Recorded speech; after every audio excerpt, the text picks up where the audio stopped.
So the next topic is asynchronous transfer mode. So ATM or asynchronous transfer mode is a cell relay protocol designed by ATM Forum and adopted by ITU team. This ATM is a wide area protocol featuring high data rates and equal sized packets. The name of packet in this ATM is called cell, having fixed size. This ATM is suitable for transferring text, audio, and video. So, for transferring this text, audio, and video, you can use ATM. Now, design goals. What are the design goals of ATM? So, there are main 6 goals are there. The first goal is a technology is needed to support large bandwidth and less susceptible to noise and thereby maximize the data rate.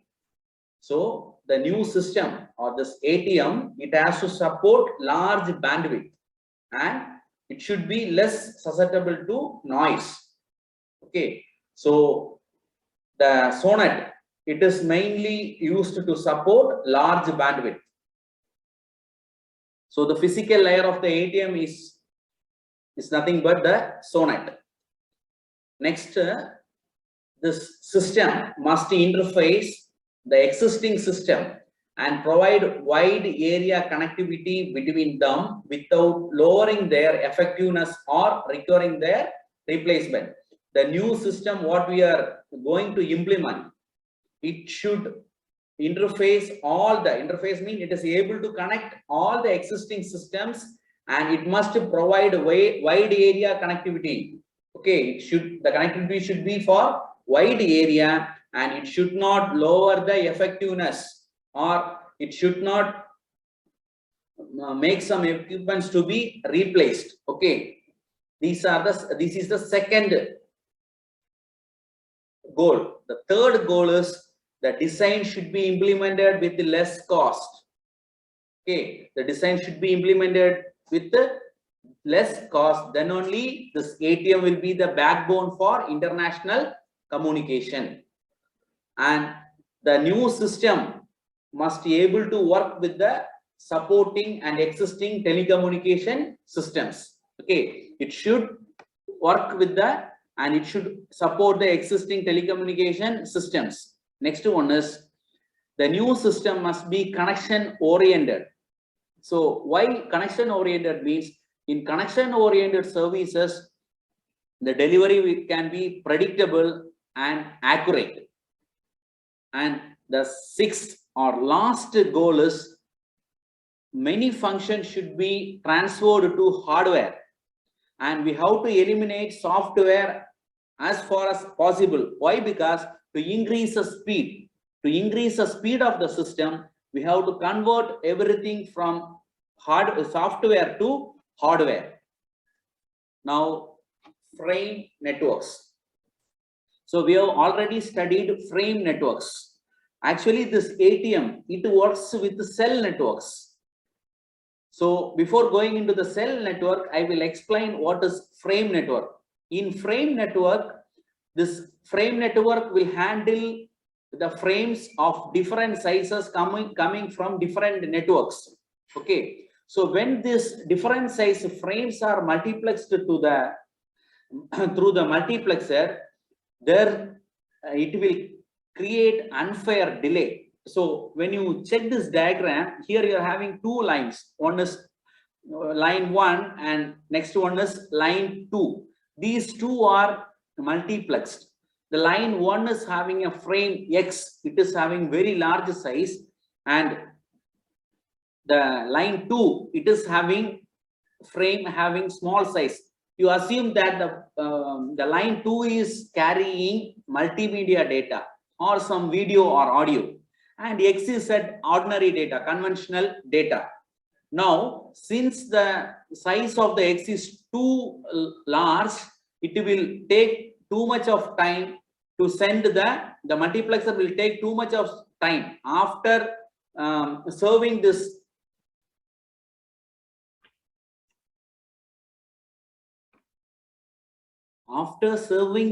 large frame X, only this small frame A will be served.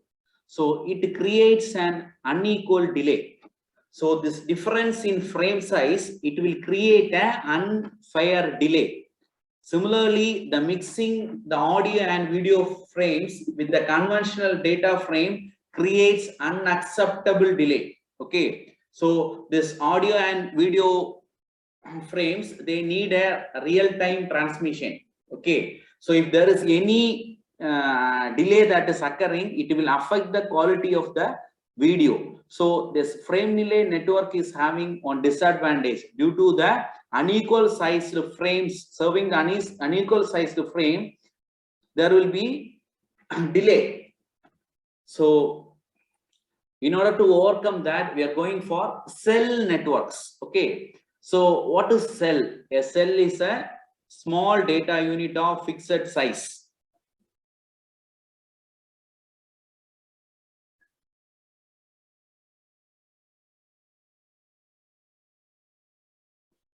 So what is cell network? Cell network is nothing but cell is a small data unit of fixed size.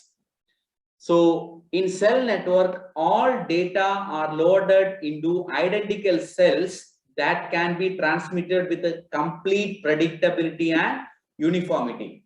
So in cell network, what you are doing, we are loading the data into the cells which can be transmitted with complete predictability and uniformity. So if frames of different size and format reach the cell network from different networks, then they are split into multiple small data units of equal length and are loaded into the cell. Even if unequal size frames are coming, that frames are divided into small units of equal length and they are loaded into the cells. The cells are multiplexed with other cells and routed through the network. Now in ATM, we are using asynchronous time division multiplexing. So due to this asynchronous time division multiplexing, it is having the name asynchronous transfer mode. Now this ATM will be having multiplexer which will fill a slot with a cell from any input channel that has a cell.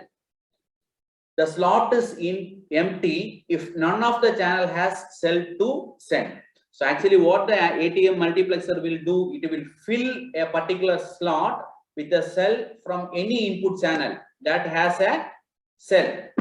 So if any particular channel is not having cell, that slot is kept empty. Now multiplexing using cell. So here you are having two lines or two channels. These two channels are multiplexed. Now all these cells are having equal size. First this X is coming, the data from X is coming, then A is coming, then Y, then B, then Z, then Z.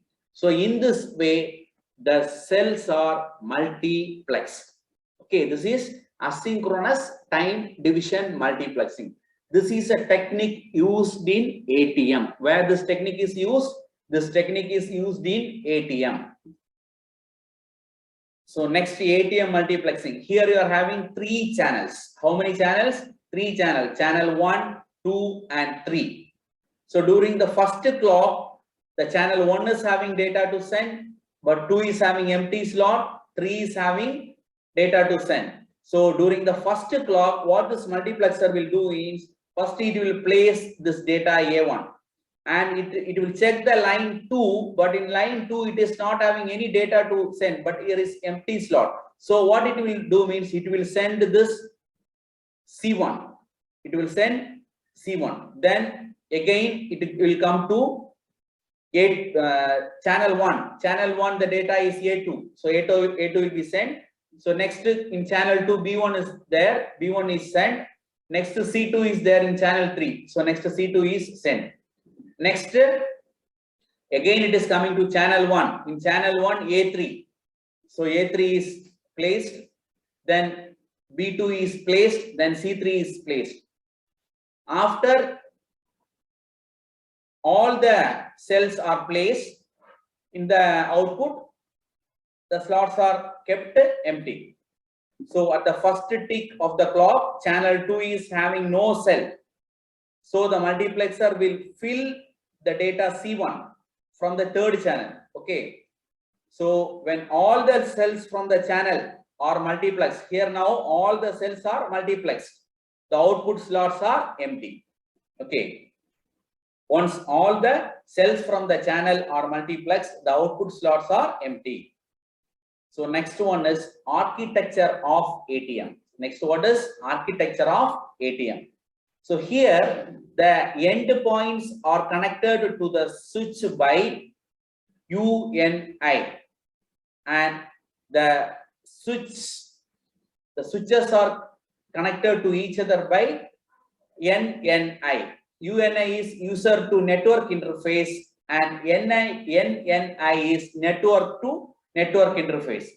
So here this is an ATM network, and in the ATM network you are having endpoints and switches.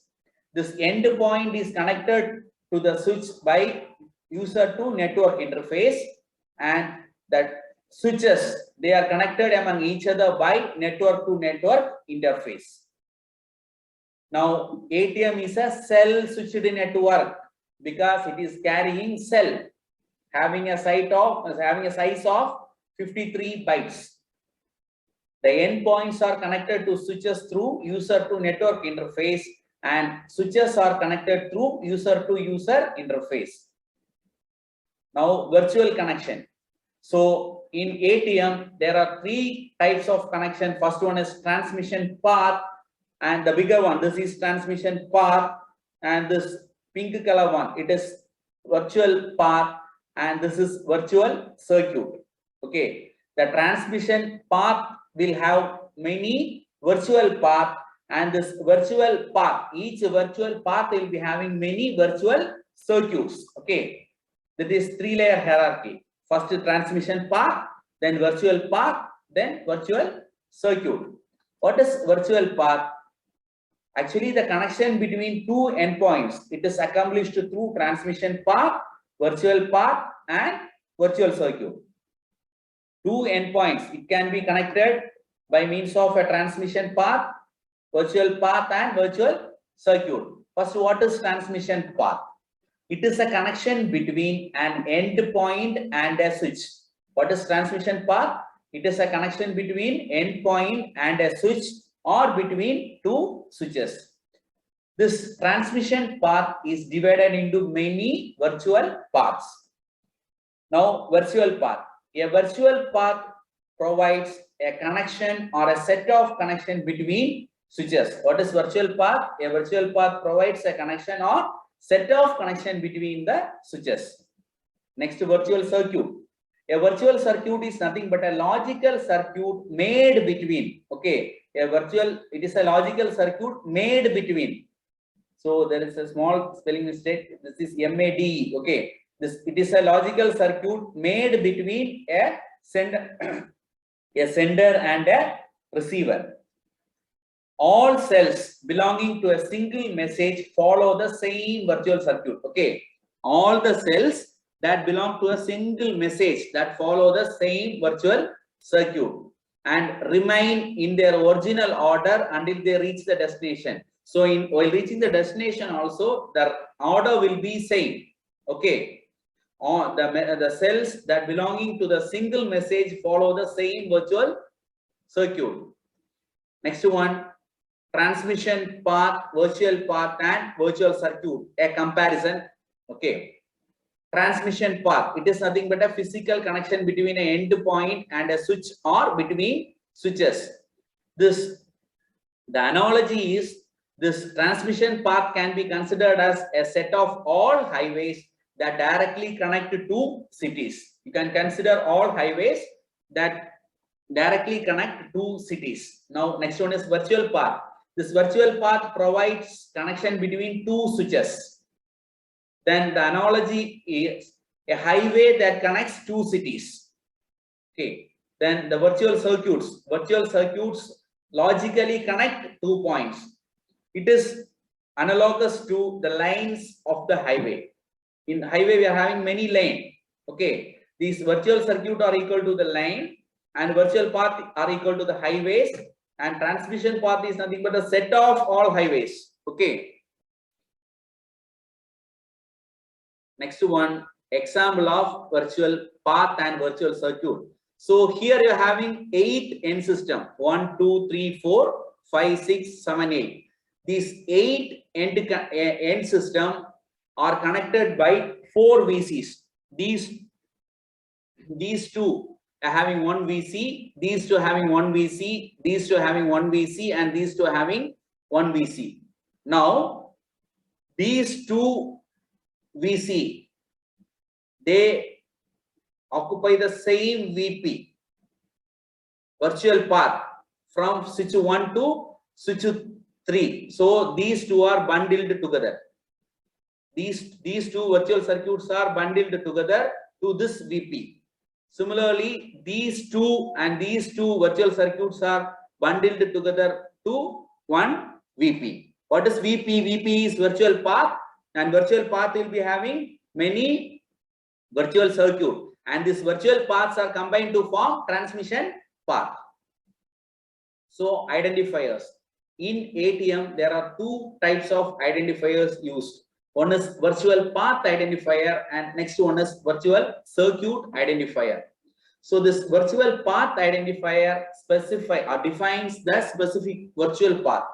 What virtual path identifier will do? It will defines the specific virtual path. This virtual path is same for all virtual connections that are bundled in one virtual path. Okay. This virtual path identifier is same for all the virtual connections that are bundled in one virtual path. In one virtual path will be having many virtual connections or many virtual circuits. All those virtual circuits will be having the same VPI.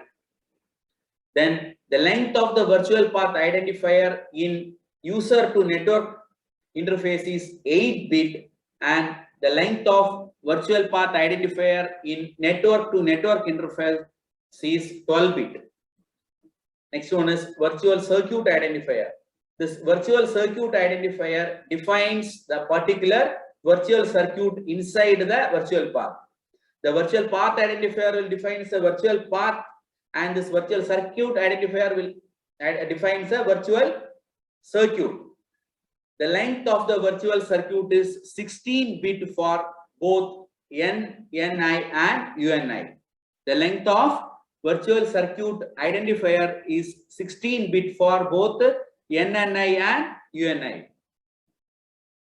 Connection identifiers. So this is a transmission path, and this transmission path is having 2 virtual paths, and these 2 virtual paths are having many virtual circuits. This virtual path is having a virtual path identifier of 14, and this is virtual circuit identifier. Okay, and this virtual path is having a virtual path identifier of 18. Now, this is a VPI and VCI of UNI, user to network interface. So VPI for UNI, the VPI is 8 bits and VCI is 16 bits, total 24 bits. In case of NNI, the VPI is 12 bits. Okay, for NNI it is 8 bits, and in case of VPI, in case of NNI it is 12 bits. Totally 12 plus 16, that is 28 bits for NNI and 24 bits for UNI. Next, ATM cell. So this ATM cell is having 53 bytes. An ATM cell is 53 bytes long. Of this 53 bytes, 48 bytes is payload and 5 bytes is header. So it is having 5 byte header and 48 byte payload. Now routing with a switch. This ATM will be having a switch. That switch will be having a table. That table will be having 6 columns. The 6th column is interface, virtual path identifier, virtual circuit identifier for input. Similarly, for output, you will be having a interface, virtual path identifier, and virtual circuit identifier. So each frame or ATM will be, header will be having a virtual path identifier information and virtual circuit identifier information. Next, the ATM layers. ATM is having 3 layers, that is physical layer, next one ATM layer, and application adaptation layer. How many layer it is having? It is having 3 layers. First layer is physical layer, second layer is ATM layer, and third is application adaptation layer. So first one, physical layer. In physical layer, ATM can be, this ATM cells can be carried by any physical layer carrier. Okay, so the ATM cells can be carried by any physical layer carrier. Actually, this physical layer is designed for SONET. For what this physical layer is designed? This physical layer is designed for SONET. So there is a E here. This is SONET. Okay, originally ATM was designed to have SONET as the physical layer. So the SONET is having some advantages. The data rate of SONET is high, and in SONET the cell boundaries can be clearly defined. Next layer is the ATM layer. So this ATM layer will provide routing, traffic management, switching, and multiplexing services. It processes outgoing traffic by accepting 48-byte segments from application adaptation layer, and it will transform it to 53 bytes cell by addition of header. So it will receive 48-byte information or segment from application adaptation layer, and it will add 5 bits header, and it will make it to 53-byte cell. So this is the ATM layers in the endpoint devices and switches. It is having 3 layers, that is physical, ATM layer, and application adaptation layer. In the switches, it is having 2 layers, that is physical and ATM layer. Now this is nothing but the thing what is going on ATM layer. It is receiving 48-byte segment from application adaptation layer, and it is adding 5-byte header, and it is becoming 53-byte ATM cell. Next, application adaptation layer. So mainly this application adaptation layer was designed to enable 2 important ATM concepts. So it must accept any type of payload, either maybe a data frame or stream of bit. Okay, either it is bits or frame, this ATM has to accept. Next one is it has to accept multimedia data. This application adaptation layer is having 2 sublayers. One is segmentation and reassembly sublayer, and another one is convergence sublayer. This segmentation and reassembly sublayer will do segmentation in the source, and the reassembly is done at the destination. This convergence sublayer, it will guarantee the integrity of the data. Okay, it will guarantee the integrity of the data. Next one, AAL1. So AAL1 is nothing but application adaptation layer 1. This application adaptation layer supports information at constant bit rates. It supports information at constant bit rates, such as video and audio. This AAL1, it supports constant bit rate data. Okay. Now, so sequence, it is having 2 things. Here, the SA segmentation and assembly layer head layer is having 2 things, that is sequence number, and it is having 2 things. One is sequence number, and another one is sequence number protection. It will be having sequence number and sequence number protection.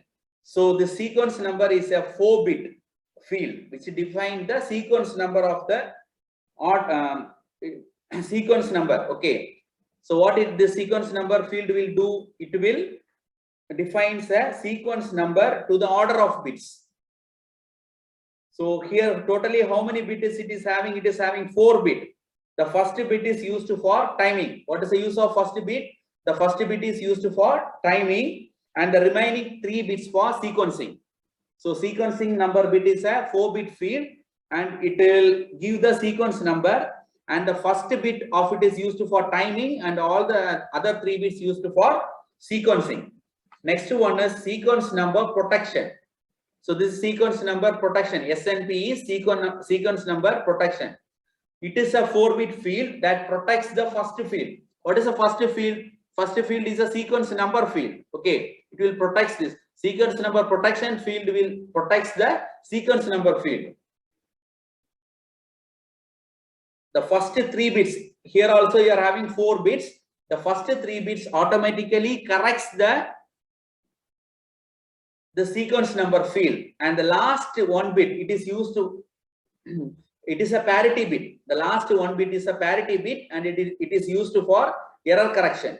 Okay, and this error correction is done for all the 4 bits. Okay, so what is sequence number protection? The sequence number protection will protect the sequence number field, and totally it is having 4 bit, and the first 3 bit it will do the sequence number protection, and the last 1 bit it is the parity bit. It is used for error control.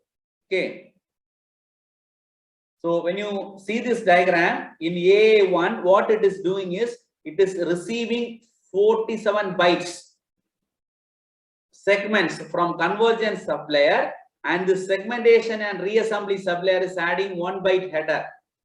What actually this AL in AL1 is happening is, from the convergence sublayer, this segmentation and reassembly sublayer is receiving 48 bytes segments, and then it is adding 1 byte header, so it will become 48 bytes. That 48 bytes is transferred to the ATM layer. The ATM layer will add 5-bit header and it will make it to 53 byte cell. Okay, this is AAL1. Next one is AAL2. It supports variable data rate bit stream. What this AAL2 is doing, this AAL application adaptation layer 2 is supporting the variable data bit stream. So here what is happening means, from the upper layer, this convergence sublayer is receiving 24 byte packets. Then it is adding 3 byte header. In the convergence sublayer of AAL2, what is going on means it is adding 3 byte header and it is passing it to the segmentation reassembly sublayer. In the segmentation and reassembly sublayer, it is adding 1 byte header. So it will become 48 byte segment. This 48 byte segment is transferred to the ATM layer. So ATM layer will add 5 byte header and it will become 53 byte cell. So this convergence sublayer header is, this is a convergence sublayer header. CID is channel identifier. What is CID? CID is channel identifier, and LI is length indicator. PPT is packet payload type. UI is user to user indication. HE is header error control. Okay, these are the things that is coming in convergence sublayer header. Now what is channel identifier? So it is a 8-bit field. It is a 8-bit field which defines the channel of the packet. Okay, it will define the channel of the packet or user of the packet, for whom this particular packet is going, or in which channel this particular packet has to be gone. This is a function of channel identifier. Length indicator, it is a 6-bit field. It indicates how much of the final packet is data. What is length indicator? The length indicator indicates how much of the final packet is having data. Next one is packet payload type. It defines a type of packet. So what type of packet it is? This packet payload type will indicates what type of packet it is. Next one is user to user indication. The user to user indication is used by the end users. Okay. Then header error control. The last 5 bits is used to correct the errors. This is the last 5 bits. This header error control. This is the last 5 bits and it is used for error control. Next one is SAR header. The SAR header is having only the start field. The start field defines the offset from the beginning of the packet. So what the start field will indicate? It will define the offset from the beginning of the packet. So next one is application adaptation layer 3 or 4. So actually application adaptation layer 3, it support connection oriented service, and application adaptation layer 4, it supports connection less service. Then since the fundamental issues of both the protocols are same, they are merged into one protocol as one layer as AAL 3 or 4.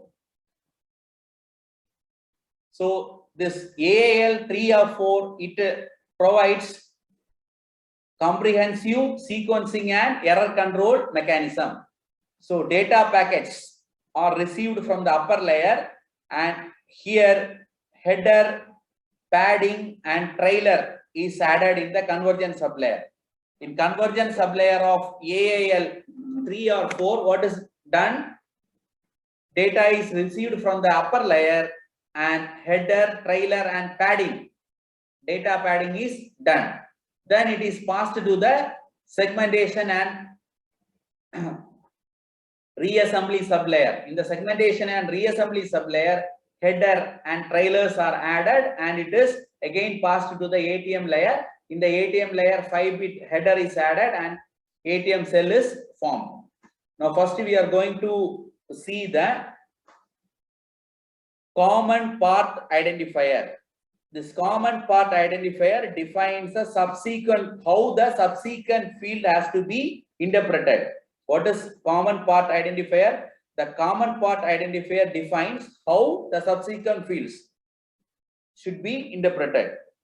So actually the value present is 0 there. Next one is beginning tag. B tag is beginning tag. So first we are going to see the convergence sublayer header of AAL 3/4. In that, the first thing is common part identifier. Common part identifier defines how the subsequent fields are to be interpreted and its value is 0. Next one is begin tag. The value of this field is repeated in each cell to identify all the cells belonging to the same packet. Okay, what is beginning tag? The value of this field will be same in all the successive cells to identify all these cells belong to the same packet. Then this value is same as the end tag. Next one is buffer allocation size. It will tell the how much buffer size has to be allocated. Then next one is we are going to see the convergence sublayer trailer. So here you are having alignment field, end tag field and length. Alignment is nothing but it is an 1 byte field because it is having 8 bits. So we are calling it as it is an 1 byte field. It is included to make the rest of the trailer 4 byte long. So what is the use of this alignment? It is added to make the entire trailer 4-bit long. In order to make the trailer 4-bit long, we are using this alignment. Next one is end of tag. Its value will be equal to the value of the ending flag. Okay, it is also a 1 byte field. Next one is length. Length indicates the length of the data unit. What is length? Length indicates the length of the data unit and it is a 2 byte field. Next one is segmentation and reassembly header. So it is having three fields: segmentation type, sequence number, multiplexing identifier. Now segment type is, it is a 2-bit field which defines which type of segment is, whether it is a beginning or middle or end. Okay, segment time means whether the segment is in the middle or whether it is end or in the beginning. Next one is sequence number. It defines a sequence number of the segment. Next one, multiplexing identifier. It is a 10-bit field. What is multiplexing identifier? Multiplexing identifier is a 10-bit field. It identifies cells coming from different data flows. So this multiplexing identifier, by using this multiplexing identifier, we can identify from where the cells are coming. That is the source of that cell we can find. Next one is segmentation and reassembly trailer. It is having two things: length indicator. The length indicator tell how much of the packet is data and not padding. CRC is cyclic redundancy check, and it is used for error detection. Next one is AAL5. This AAL5 is also called as simple and efficient adaptation layer. In this AAL5, it assumes that all cells belonging to a single message travel sequentially. Here what it is doing is, it is receiving packets from the upper layer and it is adding trailer and padding. Then it is passing it to the segmentation reassembly layer, and from the segmentation reassembly layer it is passed to the ATM layer. Now we are going to see the segmentation reassembly trailer. It is having 4 fields. That is, one is UU. UU is channel identifier. Okay. UU is channel identifier. So user to user. UU means user to user. Now this user to user is used by the end users. Next one is CPI, common part identifier. It defines how the subsequent field has to be interpreted. S is length. It indicates how much of the length the data is having. The CRC is nothing but cyclic redundancy check. Now you are going to study the ATM header. You are going to see the ATM headers. There are 2 headers, one for user to network interface, another one is for network to network interface. It is having the fields generic flow control, virtual path identifier, virtual circuit identifier, and payload type, cell loss priority, and header error control. Okay, what is generic flow control? It is a 4-bit field which provides flow control at UNI cell. Virtual path identifier it is an 8-bit in UNI and it is 12-bit in NNI. Virtual circuit identifier, it is 16-bit in both UNI and NNI. Payload type, it is a 3-bit field and it defines a payload, whether it is an user data or managerial information. Next one is header error check. It is used for error control. So CLP is cell loss priority. It is used for congestion control. If CLP value is 1 and that particular cell should not be omitted if any other cell is having CLP value of 0. Okay.